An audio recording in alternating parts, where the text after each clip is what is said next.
Kennedy Alencar. Texto. Por critérios da Lava Jato, há indícios e evidências de perseguição a Lula. Celeridade é inusual até na própria operação. Kennedy Alencar. Brasília. Numa analogia que leva em conta a forma como a própria Lava Jato interpreta e aplica a lei penal, sobretudo no conceito de prova suficiente para a condenação, é possível dizer que existe um conjunto de indícios e evidências que demonstra que o ex-presidente Lula recebe tratamento diferente de outros acusados e condenados. Até mesmo para os parâmetros de celeridade estabelecidos pela Lava Jato, há uma rapidez maior quando se trata de analisar o caso do petista.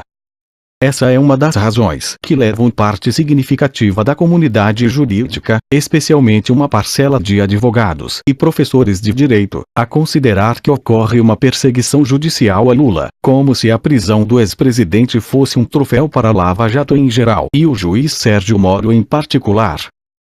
Segundo Lula e sua defesa, seria apresentado até o dia 9 de abril mais um recurso. Embargos dos embargos. Os críticos dizem que se trata de manobra protelatória, explorando a possibilidade recursal do sistema jurídico brasileiro para arrastar processos e adiar decisões. Defensores da medida afirmam que se trata de respeito ao devido processo legal e à presunção de inocência. O Tribunal Regional Federal da 4ª Região enviou ofício a Moro às 17h31 de ontem considerando que houve exaurimento de recursos na corte em relação ao processo do apartamento no Guarujá no qual Lula foi condenado. Em 22 minutos, às 17h53, Moro deu despacho de 4 páginas com a ordem de prisão. Tal agilidade transmite a imagem de ação parcial, de despacho pronto e coordenado com a comunicação que chegaria do tribunal a fim de permitir que Moro mandasse prender o ex-presidente em prazo recorde num processo já marcado por ligeireza. Para conter a ansiedade, Moro deveria levar em conta uma variação da figura da mulher de César. Além de ser imparcial e justo, deveria parecer imparcial e justo. A imagem de magistrados e procuradores justiceiros prejudica a Lava Jato e o combate à corrupção. O STF, Supremo Tribunal Federal, terminou o julgamento do habeas corpus preventivo de Lula no início da madrugada de ontem. O pedido da defesa do ex-presidente foi negado. Mas a decisão só se torna oficial com a publicação do acórdão. Logo, o salvo-conduto expedido no final de março ainda estava valendo no momento em que Moro deu a ordem de prisão. Ritos no direito são sagrados. Falando do Supremo, é importante notar que a votação do habeas corpus de Lula deixou claro que uma nova maioria se formou no tribunal contra a possibilidade de execução da pena de prisão após sentença condenatória na segunda instância. Caso estivessem em votação as ADICs, ações declaratórias de constitucionalidade, que questionam a prisão na segunda instância, uma maioria de 6-5 contra essa possibilidade estaria formada, devido à mudança de pensamento do ministro Gilmar Mendes e à confirmação de Rosa Weber, que votou contra Lula porque se examinava o habeas corpus e não as ações de repercussão geral. Essa nova maioria derrubaria o entendimento adotado pelo STF em outubro de 2016 a favor da possibilidade de aplicação da pena de prisão após condenação na segunda instância. Mas a presidente do Supremo, a ministra Carmen Lúcia, decidiu engavetar tais ADICs, apesar de o colega Marco Aurélio Melo tê-las liberado em dezembro para apreciação do plenário. Em episódios rumorosos envolvendo 3 políticos de expressão, o petista Lula, o tucano Aécio Neves e o emedebista Renan Calheiros, Carmen Lúcia atendeu a pressões políticas para definir a pauta.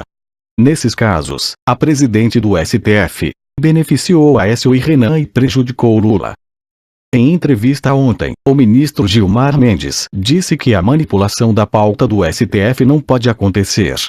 Também em entrevista à rádio, Lula afirmou que Moro apressou sua ordem de prisão a fim de evitar uma eventual liminar do STF que pudesse impedir sua detenção.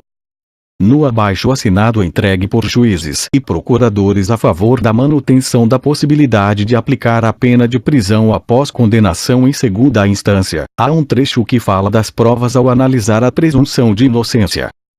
Diz o abaixo-assinado, denominado nota técnica: O caráter relativo do princípio da presunção de inocência remete ao campo da prova e à sua capacidade de afastar a permanência da presunção.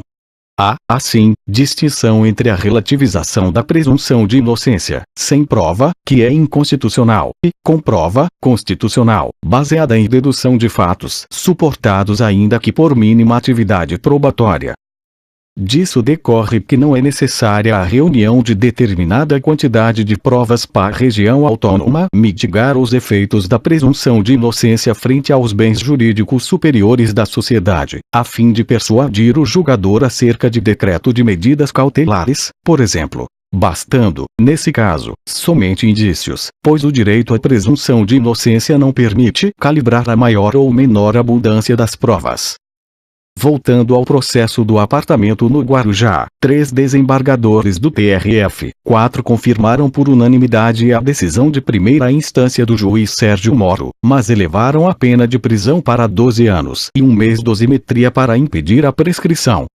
Votos tão semelhantes podem ser resultado da força das provas ou de uma ação corporativa de magistrados para não desmoralizar a decisão de Moro. No meio jurídico, houve interpretações nos 2 sentidos.